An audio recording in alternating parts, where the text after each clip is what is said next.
Առաջին փետրվարից, երբ որ մենք սկսեցինք հանրապետությունում շրջել,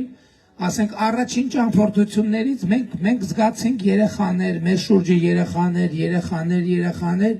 սկզբից մեզ թվում էր, թե ասենք դա որևէ կոնկրետ քաղաքի ինչ որ իրադարձություն է, ինչ որ կոնկրետ բան հետ է կապված, բայց մինչև այսօր նախընտրական այս process-ի ամենամեծ առանձնահատկությունն այն է, որ երեխաների մասնակցությունը գնալով ավելի ու ավելի տեսանելի է դառնում։ Եվ ինձ համար սա շատ սիմվոլիկ է եւ հարց է, թե ինչու են երեխաները այսքան ակտիվ մասնակցում։ Իմ կարծիքով նրանք գուցե շատ չեն խորանում քաղաքական մանրամասնությունների եւ նրբությունների մեջ, բայց առնվազն իմ գնահատմամբ երեխաները հենց ինտուիտիվ դա են զգում,